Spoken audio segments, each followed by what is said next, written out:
3 बार विधायक और 3 बार सांसद रह चुके धनबाद के लोकप्रिय पूर्व सांसद पशुपतिनाथ सिंह ने बीजेपी कार्यालय धनबाद में प्रेस कॉन्फ्रेंस कर आम बजट 2025 से 2026 का स्वागत किया।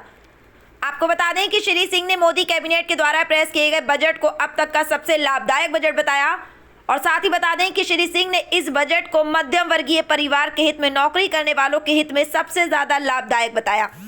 बताते चलें कि नौकरी करने वाले मध्यम वर्गीय लोगों को 7 लाख तक के इनकम पर टैक्स नहीं देना पड़ता था, पर नए बजट में इस सीमा को 12 लाख तक बढ़ा कर दिया गया है।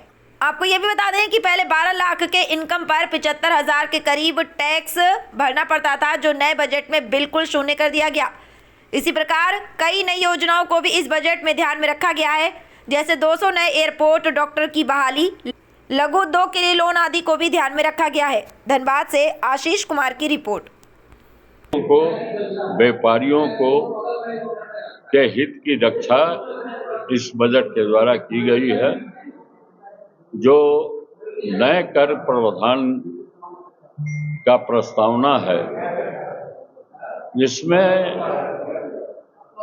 1 करोड़ लोग कर देने से उनको मुक्ति मिल जाएगी, जो कल तक कर देते थे। इस बजट में 200 नए हवाई अड्डा खोलने का प्रावधान है। 75,000 अगले 5 वर्षों में इस देश में डॉक्टर तैयार हों, मेडिकल कॉलेज में सीट बढ़ाने का प्रावधान है, जिसमें स्वस्थ भारत बन सके, जो डॉक्टर की कमी है उसको दूर किया जा सके। और इस बजट का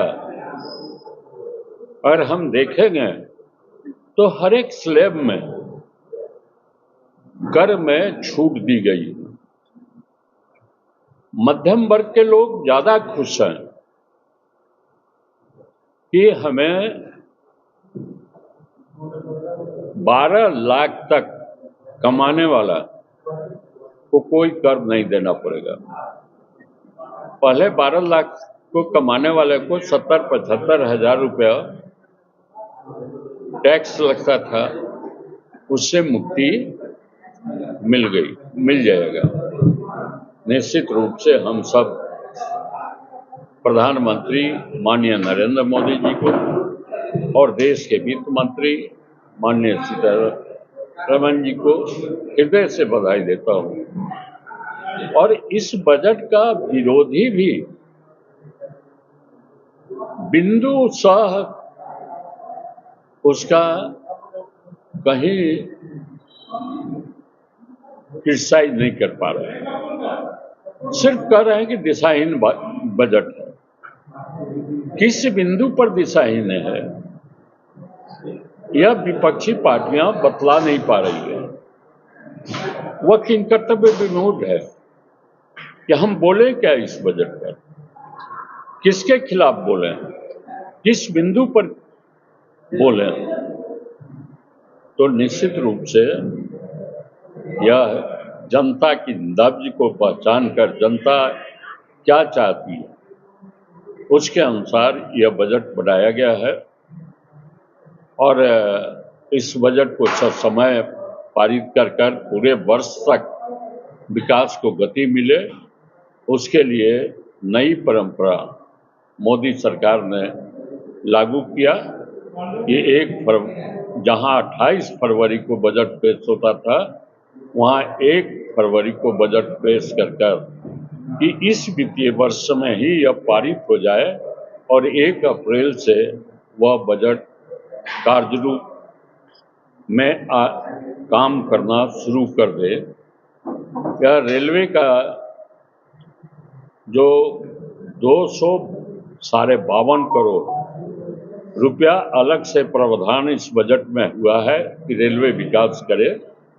200 वंदे भारत ट्रेन चलाने का संकल्प इस बजट में है।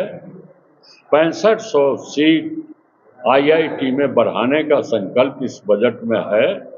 200 हवाई अड्डा बनाने का संकल्प इस बजट में है। इसलिए इस बजट को कहा जाए तो जनता के इच्छा के अनुरूप यह बजट है। देश के प्रधानमंत्री और वित्त मंत्री जी को धनबाद की जनता की ओर से हम हृदय से बधाई देते हैं। एक चीज आपने कहा